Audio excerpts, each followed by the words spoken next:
ખાતે યોજાયેલી બેઠકમાં ગુજરાત પ્રદેશ કોંગ્રેસ સમિતિ પ્રમુખ અમિત ચાવડાએ પ્રેસ મીડિયા સંબોધતા જણાવ્યું હતું કે લોકોમાં વ્યાપક ભ્રષ્ટાચાર અને પ્રશાસનિક ગેરવર્તણૂક સામે ભારે નારાજગી હોવા છતાં ચૂંટણી પરિણામો અપેક્ષાથી વિપરીત આવ્યો છે। આ પરિસ્થિતિ ધ્યાનમાં રાખીને કોંગ્રેસ દ્વારા ઝોન વાઇઝ સમીક્ષા બેઠકનો દોર શરૂ કરવામાં આવ્યો છે।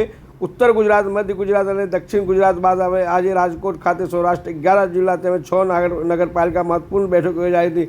આ બેઠક લઈને અમિતભાઈ ચાવડા શું કહી રહ્યા છે, આવો સાંભળીએ। બેઠકમાં પ્રજાલક્ષી કયા મુદ્દાઓ છે એના પર પણ ચૂંટણી પછીની પરિસ્થિતિ પર ચર્ચા થઈ છે। ચૂંટણી પહેલા પણ જ્યારે આખા ગુજરાતમાં કમોસમી વરસાદ થયો, માવઠા થયા, કુદરતી આફતો આવી અને ખેડૂતોને જે વ્યાપક નુકસાન થયું, ત્યારે પણ સૌથી પહેલી કોંગ્રેસ પાર્ટી હતી કે જે ખેડૂતોનો અવાજ બન્યા। કિસાન આક્રોશ યાત્રાના માધ્યમથી અમે માગણી કરી હતી કે ખેડૂતોના સંપૂર્ણ દેવા માફ થવા જોઈએ।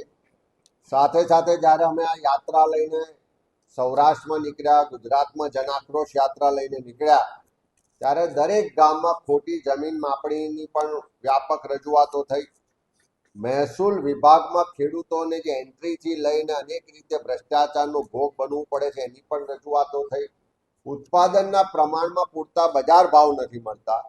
એપીએમસીઓમાં જ્યાં ભાજપનું શાસન છે ત્યાં ભેદભાવ કરવામાં આવે છે, ત્યાં ભ્રષ્ટાચાર થાય છે।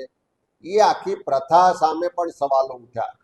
સાથે સાથે અનેક જગ્યાએ જે વીજ પોલ ઊભા કરવાની આખા ગુજરાતમાં અત્યારે ચાલે છે, મોટી કંપનીઓના, મોટા ઉદ્યોગપતિઓના લાભાર્થે ખેડૂતોના ખેતરમાં જબરજસ્તી પૂરતું વળતર આપ્યા સિવાય પૂરતી મંજૂરી વગર જે પોલ ઊભા કરવામાં આવે છે અને એના માટે પોલીસ અને પ્રશાસન જ્યારે ઉદ્યોગપતિઓને ત્યાં નોકરીએ લાગી હોય એવી રીતે દાદાગીરી કરે છે, એ સંજોગોમાં એ ખેડૂતોના જે આક્રોશ છે, લડાઈ છે, એના માટે પણ કોંગ્રેસ પાર્ટીએ પહેલા પણ લડાઈ લડ્યા છે ને આવનારા દિવસોમાં પણ લડીશું।